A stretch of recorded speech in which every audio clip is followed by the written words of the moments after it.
or it was like Yes, outside? dragon Yeah, hair.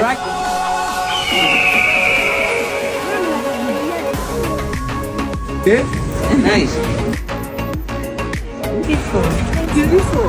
You look so pretty. My bellissima.